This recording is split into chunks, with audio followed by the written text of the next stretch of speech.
Voyager 2 has been around for nearly 50 years, distancing itself more and more from Earth, away from our influence, the Sun, and far from familiar science. This was never meant to be long, yet it continues to speak quietly from the void. However, this time the message was unique. What NASA figured out from the most recent transmission not only astonished them, it rattled the entire scholarly community, a conclusion that was deemed impossible, a seal unforeseen and possibly unexpected. Prepare for the facts. What did Voyager 2 really discover? How does it defy all odds? We believed we were familiar with the edge of the solar system. And why are researchers describing it as the most eerie discovery ever made in space? Let's get going. There should not be a Voyager 2. Its travels were only possible because of a once-in-a-lifetime, 176-year alignment of the planets, Jupiter, Saturn, Uranus, and Neptune strung like pearls on an invisible arc. NASA was only part-time in the 1960s.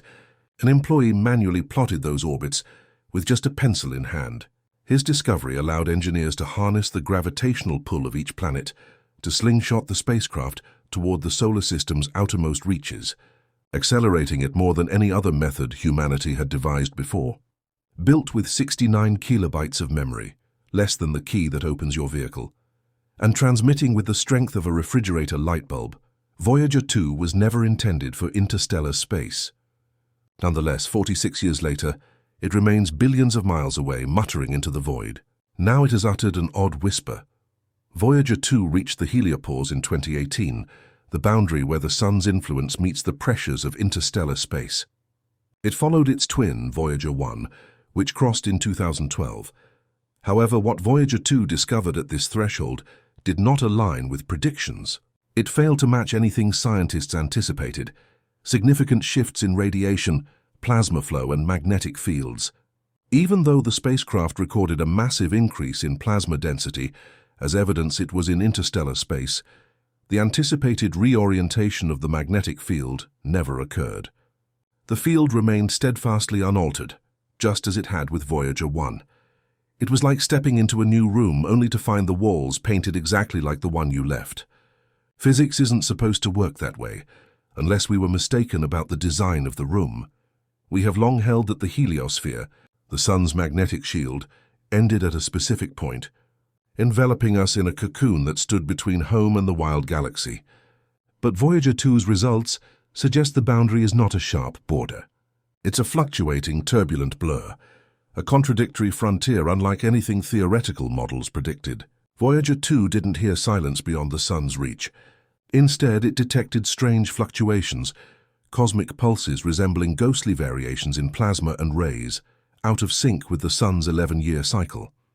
It's as though the spacecraft reached a liminal space, a magnetic dusk zone. Then the impossible happened. Voyager 2's instruments found a region of steady plasma and galactic radiation with no accompanying change in the magnetic field. According to our physics, that shouldn't occur, unless something is obstructing our understanding, something much larger, something we're only beginning to see. Perhaps the most amazing thing isn't just what Voyager 2 discovered, but how it found it. With 50-year-old computers powered by plutonium's heat and radioisotope generators, losing 4 watts of energy annually, the spacecraft persists in temperatures it was never designed to endure.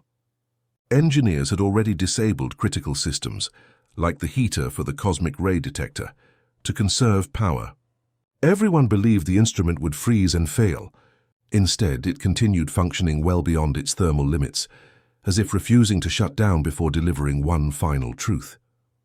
Only 5 instruments remain operational now, and by 2030 that number could drop to 0. But before that happens, Voyager 2 has uncovered something so odd, so precise, and so contrary to conventional logic that it might reshape what we know about the solar system and beyond. We thought we knew where our neighborhood ended, but Voyager 2's next frontier is trying to tell us otherwise before it's too late. Before the Voyagers, we believed the heliosphere had a teardrop shape, with the Sun's shadow trailing behind like a comet's tail. However, the data Voyager 2 is returning paints a different picture, a chaotic, distorted boundary that shifts dramatically and may not be shaped by the Sun at all. Instead of a clean separation between the solar system and interstellar space, Voyager 2 discovered regions of magnetic overlap, interference, and abrupt swaths of high-pressure plasma with erratic radiation spikes. These weren't supposed to be there. They defy every model, like trying to define a cloud's shape with a ruler. Some physicists now believe the heliosphere is being reshaped and twisted by galactic magnetic forces, pulled and compressed by interstellar winds we've never measured. Despite being 12 billion miles away, Voyager 2 is transmitting evidence that the Sun's influence is not as dominant as we thought. This is more than a shock. It poses a danger. As Voyager 2 leaves the Sun's protective shadow, one thing becomes frighteningly clear. Space is far more violent than we anticipated. Cosmic rays and subatomic fragments fired by ancient supernovae, no longer filtered by the heliosphere, now hit Voyager 2 directly. The data also reveal an alarming trend. Not only is the radiation stronger, but it's structured, periodic, pulsing in patterns. Some suggest this indicates interactions between cosmic rays and hidden structures, perhaps dense plasma clouds, or worse, the drifting remnants of collapsed stars silently traversing space. This raises a frightening question. Even if Voyager's instruments that are heated and hard are battling for survival, what chance would there be? How many living things are there? These celestial rays burn through more than just metal. They eliminate DNA. They cause chaos in electronics. And as Voyager progresses further into the uncharted, it only reveals how vulnerable we are in the face of the galaxy's undiluted forces. A 12-inch message is carried by each Voyager, music on a disc plated in gold, greetings and images in 55 languages. It has been referred to as Earth's mixtape, the beginning of humanity and our final letter to the cosmos. But consider this. Most people are unaware of this. Those documents are not merely symbolic. They are all we have. A real effort to get in touch with something we are unable to comprehend. They include Beethoven, Chuck Berry and images of children, data from science, and a message from Jimmy Carter as president that says, "This record symbolizes our hope, as well as our determination and goodwill in an enormous and vast universe."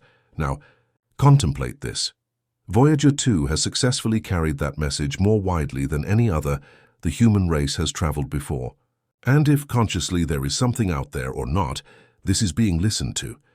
Not our strongest weapons, but not our most innovative minds, but our greetings, music, and thoughts of home. And as the final Voyager record and the instruments begin to fail, it will be the only remaining floating, waiting, echoing an earlier species that whispered a greeting and looked up at the heavens. Voyager 2, in its most recent transmission, discovered something that wasn't supposed to exist. Researchers have not publicly released the entire data, but leaks from NASA suggest a spike in frequency in one of the low bands on the spacecraft's instruments. A brief signal that repeats plasma vibrations, not cosmic noise, an indication that some insiders described as being mathematically reliable. It only lasted 2.4 seconds. It wasn't there in any conceivable modulation. It wasn't right for any cosmic or solar source. After that, silence. The official justification? An error, anomaly, or a flaw in the aging equipment. Offhand, however, some engineers are skeptical. One of them was quoted as saying, "It appeared to be deliberate, not intelligent but intentional, such as something that was meant to be seen. Whatever it was, it has not occurred again." But the truth is that it occurred once and was confirmed, archived, and captured. It influenced everything because Voyager 2, with its waning strength, ancient circuits as well as the fading voice, captured something that violates every rule we wrote about in regards to deep space. What other options do we have? Due to the fact that we were not listening? There's more to Voyager 2 than just a spacecraft. We have a mirror in it, launched into space without looking back at us, but to point us in the direction of means to go beyond our capabilities. Everything about it seemed unlikely, constructed by hand and coded in assembly, operated by teams that have been around for either retired or died. However, it persists, not because it was flawless, but since it was human. It symbolizes a time when we dared to investigate, not merely out of pure desire. Not for power or profit, to be aware, to comprehend, and to inquire what nobody else had inquired about. Right now, 46 years, even after all these years, the same machine is posing those inquiries on our behalf. Quietly, humbly, from a location no human has ever seen. The conditions are being transmitted by it. Music from interstellar space, plasma, whispers from long-ago starlight. We did not tell it to, but because it can nonetheless do so. Therefore, Voyager 2 brings to mind something. In our world, we have lost sight of instant gratification and distractions, that there is no need for the universe to be loud to be important. That the best discoveries do not produce explosions, however, in echoes, and that occasionally the smallest signal from the most distant location says more about us than all the talk ever could on Earth. Voyager is not just talking about space to us. It's revealing information about ourselves and what we've completed, what we've left, and perhaps what we still have time to develop into. In the coldest, darkest part of the universe, where the sun is only a memory and gravity is a tiny machine that barely speaks, built by humans, it continues to speak against each and every prediction, against time itself limitation. Voyager 2 proceeds. However, this final discovery is not limited to science. Something about it else.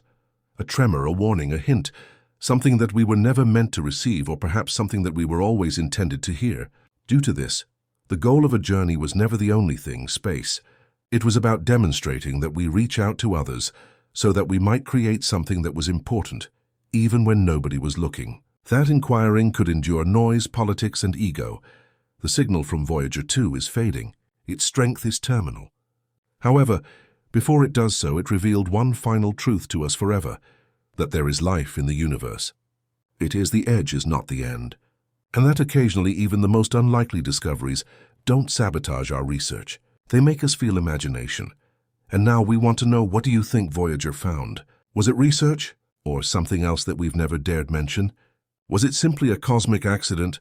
Or was it the beginning of something more extensive? Let us know in the comments if this story has changed you, made you look at or inspired you a little differently with the stars. Click the bell to subscribe, as we're just starting out. There are additional things there than we've ever imagined, and Voyager was only the start.